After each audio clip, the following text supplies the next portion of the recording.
అన్నిటికంటే నేను చెప్పే ఏంటంటే నేను నా సన్నిహితులను కానీ నా బంధువులను కానీ నేను సహాయం అడగా, నా స్నేహితులను కానీ నేను సహాయం అడగా.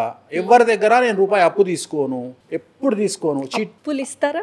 అప్పులు చెంపలేసుకుంటా. ప్రపంచంలో అతిపెద్ద దరిద్రమైన పని ఏంటంటే అప్పులు ఇవ్వడం. ఒక వ్యక్తికి మనం అప్పులు ఇస్తే 3 నెలల తర్వాత వాడు మనకు శత్రువు అవుతాడు. ఖచ్చితంగా అవుతాడు. ఎందుకంటే వాడు ఏమంటాడు అంటే ఫస్ట్ మనకు అదే అప్పు తీసుకున్నప్పుడు ఫలానా నెలకు ఇస్తా అంటాడు. మనం ఆ నెలకు అడిగినాం అనుకో వాడు ఏమంటాడు, మనల్ని ఏమని అడిగా మనకు వేరే వాళ్ళకి ఫోన్ చేసి ఇటు దొంగ లంగా లఫంగా అంటాడు. సో ఇంకొకటి ఏంటంటే నా బలము ఏంటంటే నా శత్రువులు నా స్నేహితులు. ఎందుకంటే నా గురించి చెడుగా మాట్లాడే స్నేహితులు పొద్దున్న లేస్తే నాతో తిరుగుతూ నా గురించే మాట్లాడతారు, నా గురించే చెడుగా మాట్లాడతారు. నా గురించే ఉదాహరణ నేను పవన్ కళ్యాణ్ గురించి పాజిటివ్గా పెట్టిన అనుకో, నా స్నేహితుడు ఒకటి ఫోన్ చేసి ఇంకో స్నేహితుడికి ఏంద్రా పవన్ కళ్యాణ్ గురించి పాజిటివ్గా మాట్లాడుతుండు, భయపడ్డా అంటాడు. పాజిటివ్ ఉంటే పాజిటివ్ మాట్లాడతాం, నెగిటివ్ ఉంటే భయపడ్డా అంటాడు. సో వాడి ప్రొఫెషన్ అది కాదు.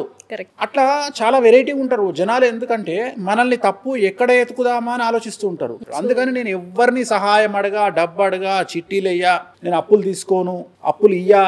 ఇంతకుముందు ఇచ్చేవాడిని, ఇచ్చిన ఏ ఒక్క రూపాయి రిటర్న్ రాలేదు. తర్వాత నన్ను బద్నాం చేసిన వాళ్ళే ఉన్నారు. అందుకని నేను దేన్ని పెట్టుకోను. ఒకవేళ ఎవరికైనా ఇవ్వాల్సి వస్తే వాడు వచ్చి 5 లక్షలు అడిగితే 50,000 ఇచ్చి దండం పెట్టి 50,000తో మమ్మ అనిపించుకో, ఇక పోయి ఇక మళ్ళీ నా దగ్గరికి రాకని చెప్తా. ఎట్లాగా 50 పోయినాయి అనుకుంటా.